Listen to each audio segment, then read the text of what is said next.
What's up, y'all, and welcome back to Found Bytes, a game review series. My name is Brian, and I'll be your host.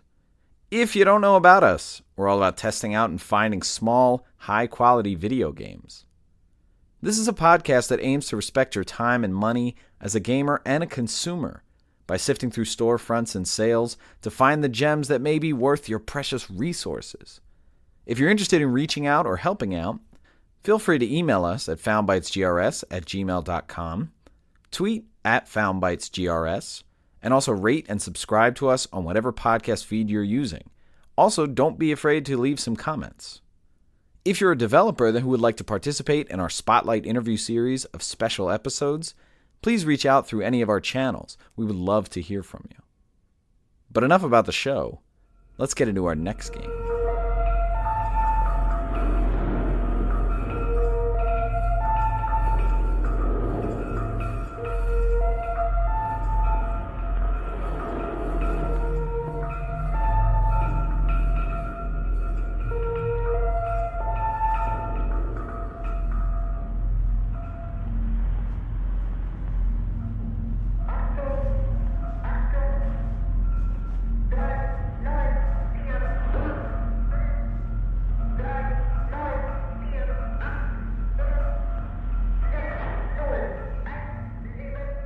Signalis is the game for this week's episode.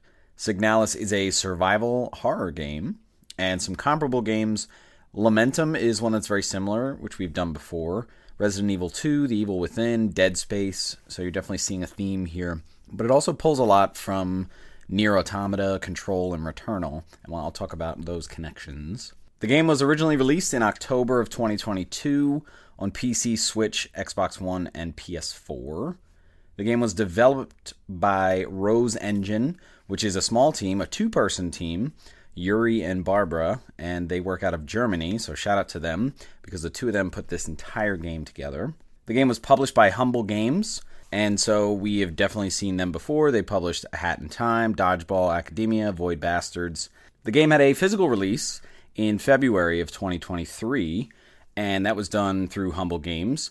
And they made it available to pretty much every major retailer, like Best Buy, Amazon, and it actually came with like a Polaroid picture that was kind of a bonus, and that was for Switch and PS4 only. The game released with an MSRP of $19.99. Those physical editions with Humble Games, the PS4 version $29.99, and the Switch version is $34.99, so we've seen that price difference between PS4 and Switch. And the game actually launched on Xbox Game Pass, and as of this recording, it is still available on there. So if you have Game Pass, you can play this for free, quote unquote. Runtime of the game, if you're rushing through just doing the story, you could probably get it done in 10 hours, maybe even less. But if you're trying to do everything in the game, maybe get all the weapons, solve all the puzzles, it could take you north of 15 potentially. Me, I got this game on PS4 for $15.99 on sale, and I put in 14 hours, and I did beat the game. I wanted to get the Platinum Trophy. There is a Platinum Trophy, but there is one of the trophies that's behind a difficulty level, and I didn't catch it until later, and so it's the only trophy I don't have, so I'm pretty frustrated about that. In terms of recommendations, no one recommended it to me. I hadn't heard of this game. I actually saw a Twitter release about the physical edition, and I saw a picture of it, and so that's kind of how it got on my radar. But I am definitely a big survival horror game person, so I wanted to jump in.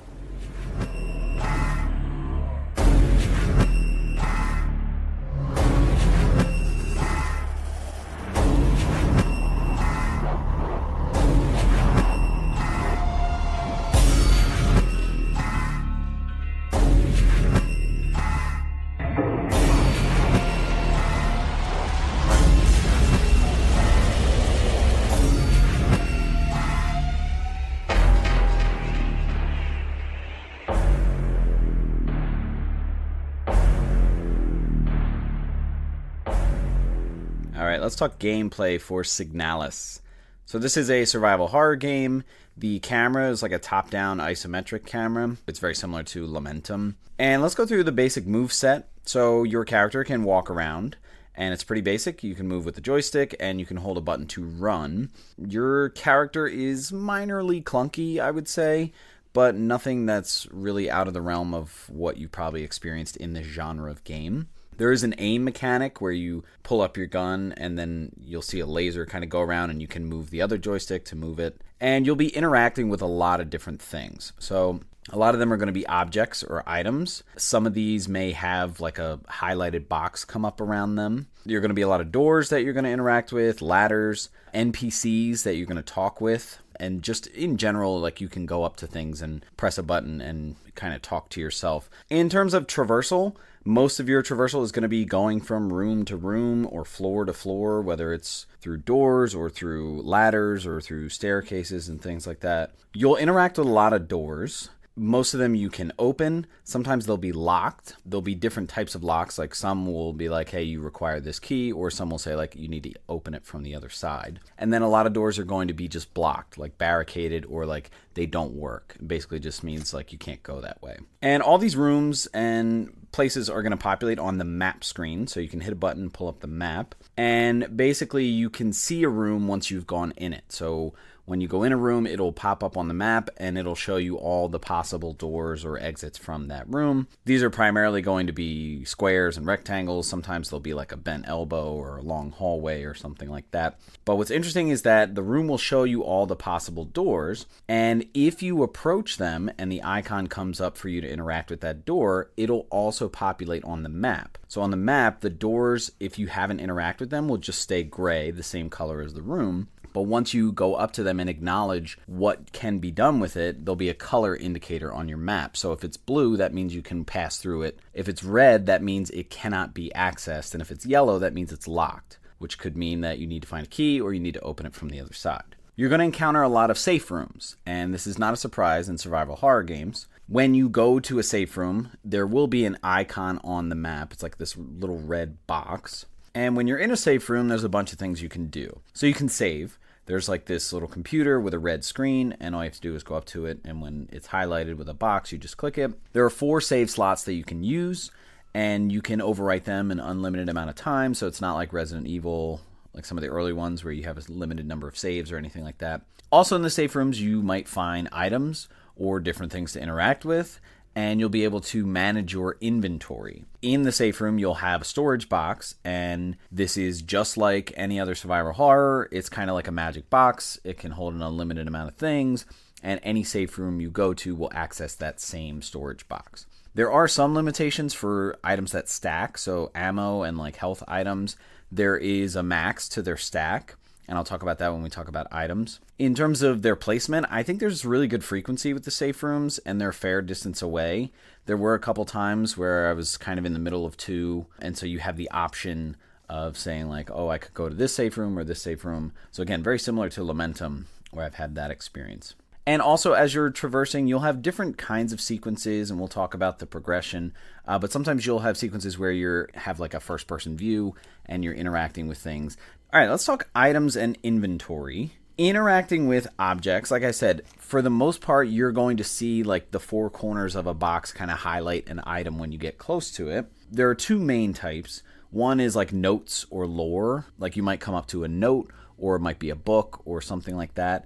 And basically, this is like lore that'll go in your lore book. So once you read it for the first time, you access it, and then it goes into your lore book. So you don't actually have to pick it up or have to like go back to it to read it again. And finding all these is really useful because you'll get information about the world, maybe information about how to progress, maybe information about how to solve certain puzzles. So all that's really helpful for a lot of context. And then the other type is you're going to find these inventory items. So basically items that you can put in your inventory or put in the storage box. And you have a limited inventory on your person. You can only hold 6 things. And so the types of things that you might come across, weapons, and you can load ammo into the weapon. So for example, the pistol holds 10 bullets. The pistol with 10 bullets only takes up 1 space in your inventory. You may find extra ammo, and that does stack.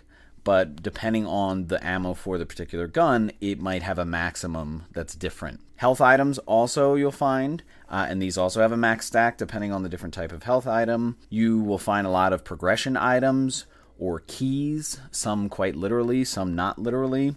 And you'll find secondary items or weapons that also have like a max stacking. What's interesting about the keys, whether literal keys or otherwise, They're single use. So once you use a key to open a door, or once you use an item to open something, it'll be gone from your inventory. So you don't have to worry about it taking up space, or like, what do I do with this after I use it, or will I need to use this again? Once something is used, it's only used once and then it's gone. So it's really helpful for that for many reasons, but mainly conserving inventory spaces. Something else that you can do in your inventory is combine items.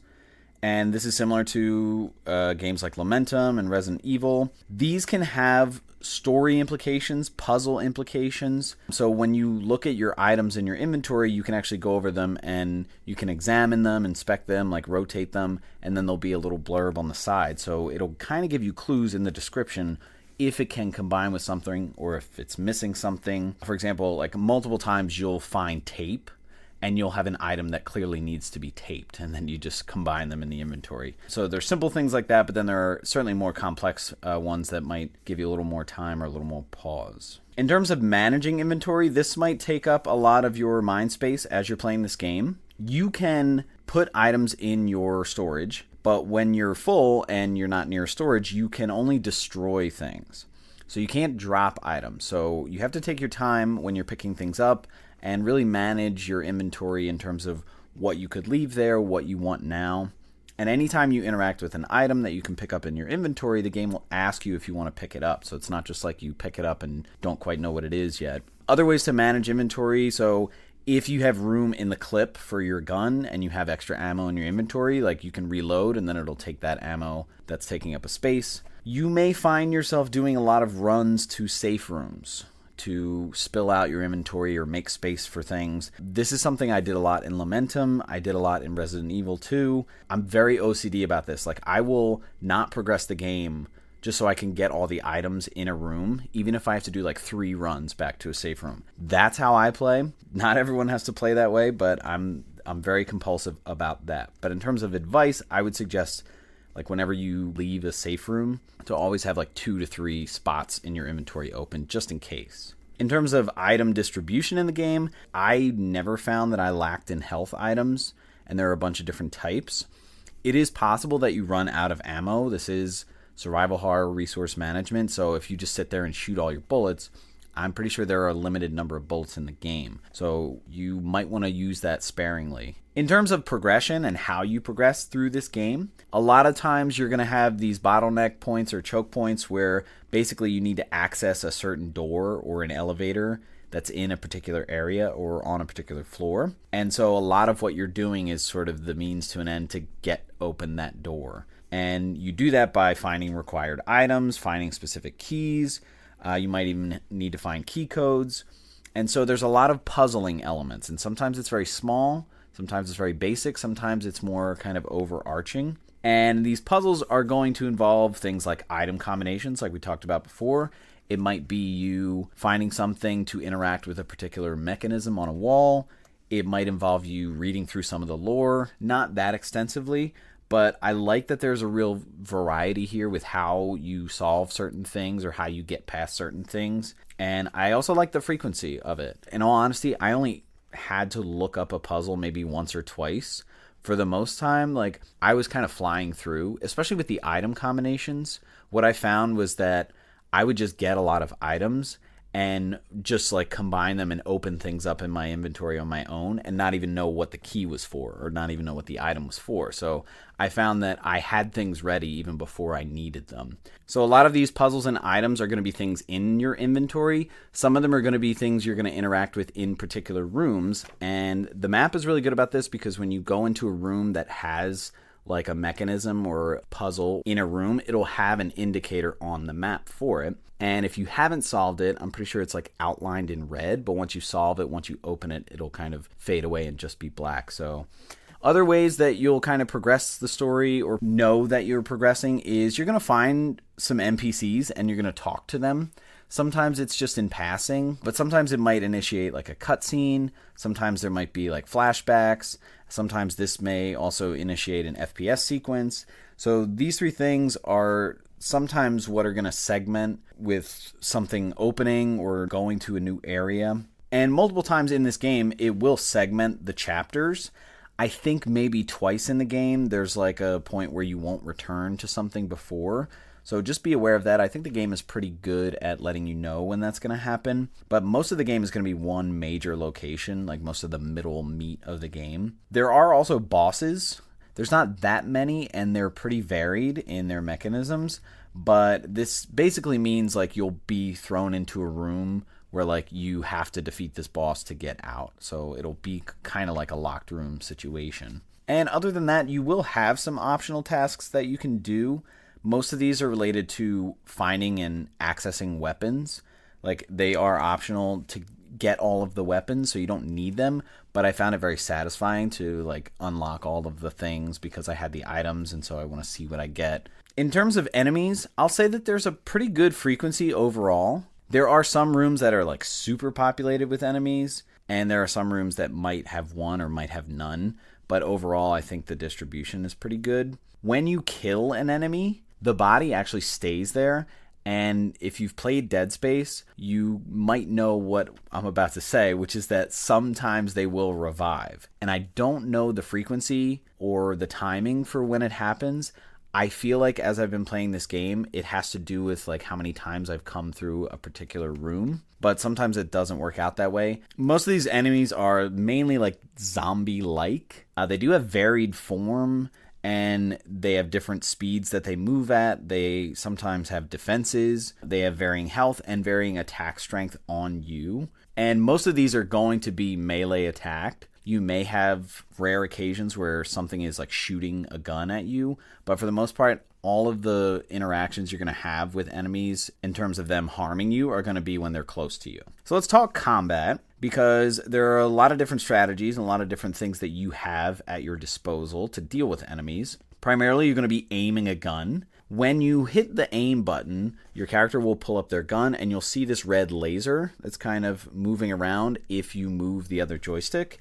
And when you point it at an enemy, a red box will show up around them. As the box gets smaller, I am pretty sure that your shot will do more damage. So as they get closer to you, it's like you're getting more accurate. And so if you shoot them from very close, you'll do more damage. You might have to do less shots to kill them. But obviously there's more of a risk of them being closer to do damage to you.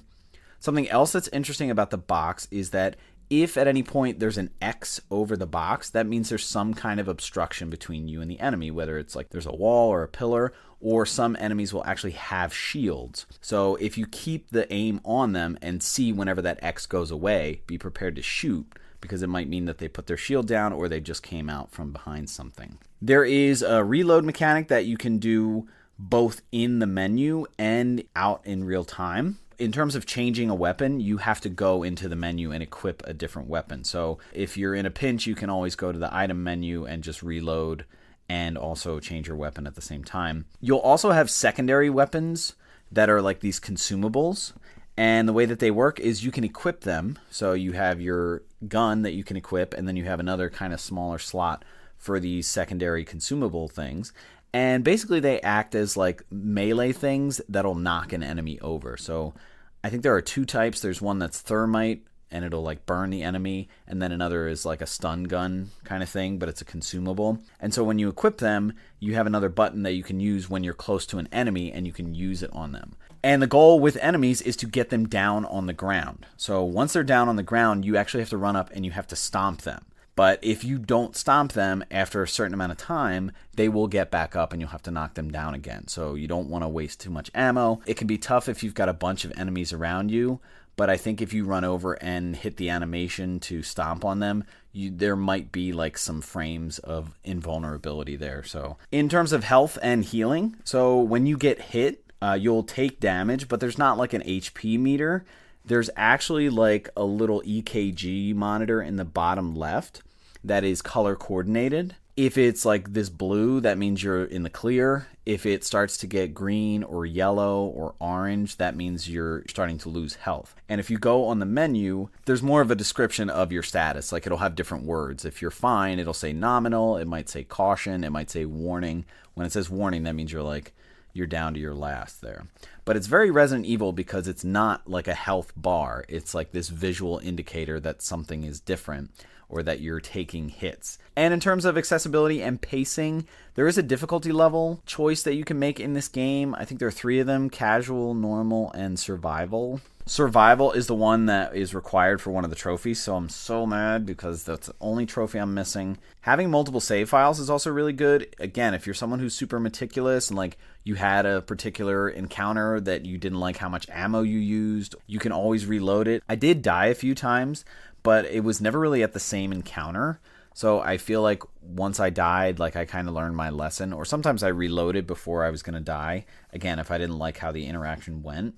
In terms of strategies, like I said, you can run. And what's good compared to Lamentum is you don't have like a stamina meter, so you can just kind of run forever as you want. There are some slight bugs in the game, I feel, like when the indicator around an item for you to interact with it pops up or doesn't. Sometimes I'm like standing right in front of something and like the indicator just goes away and I have to like circle back. So sometimes this can come up even with doors sometimes, so just be aware of that.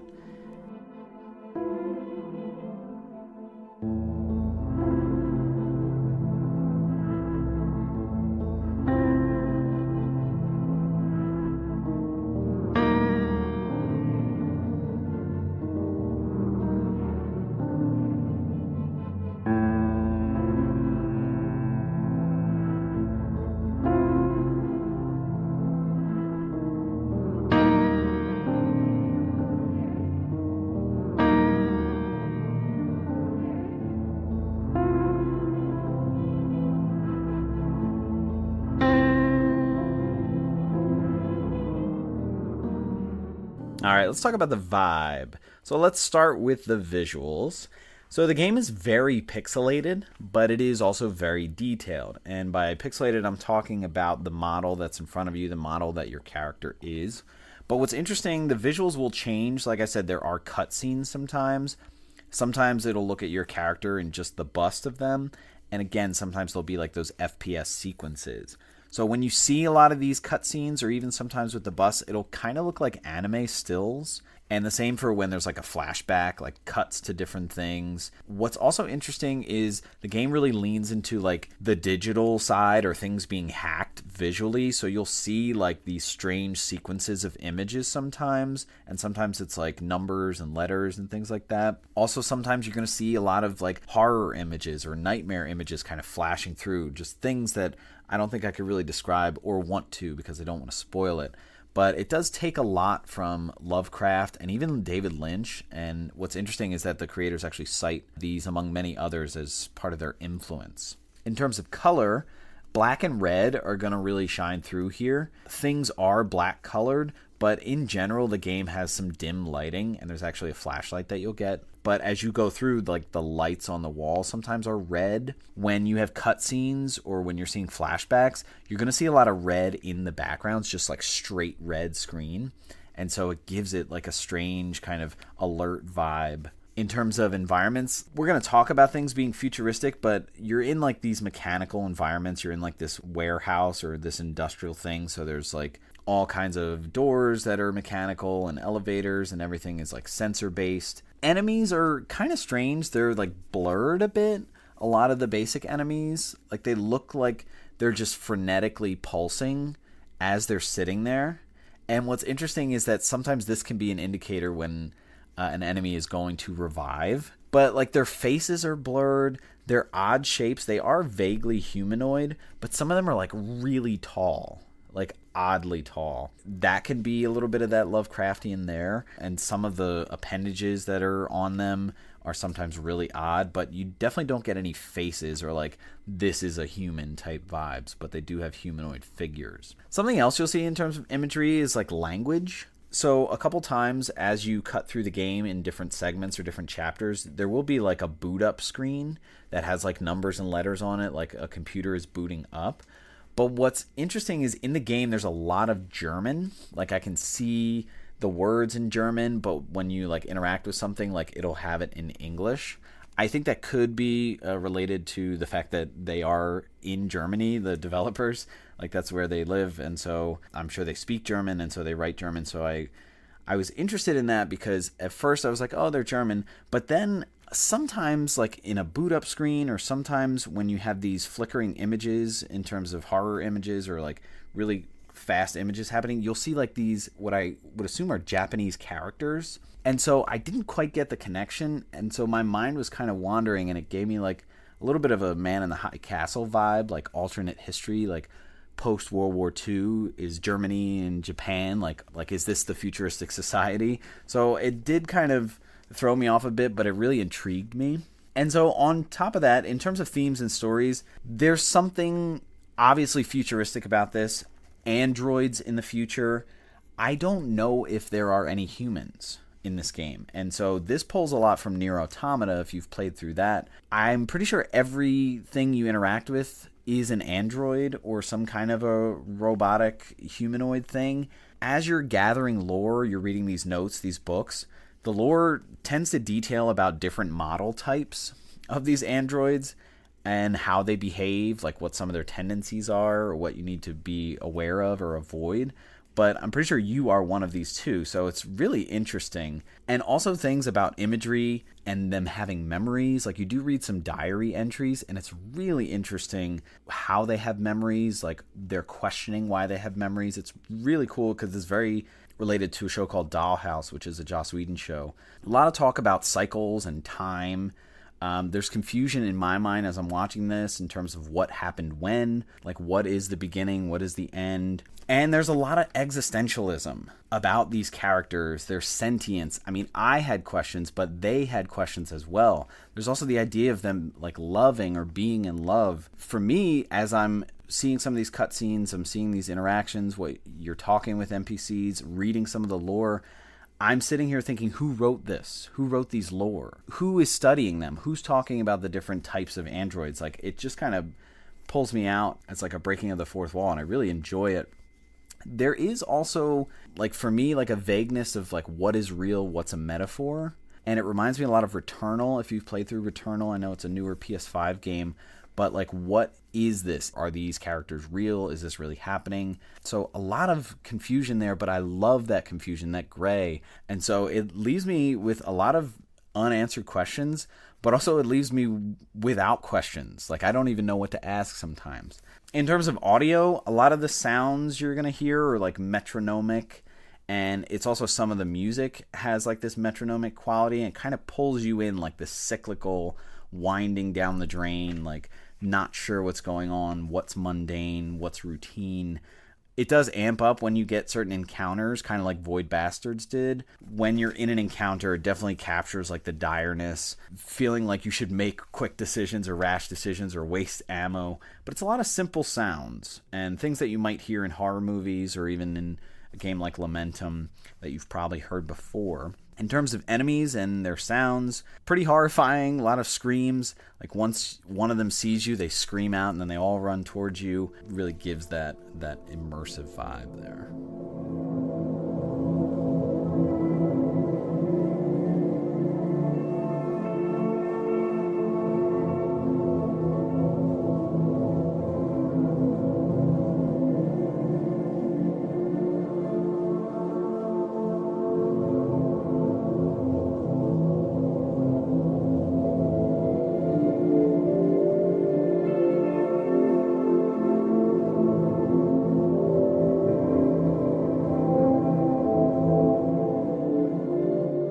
All right, let's wrap up the conversation about Signalis.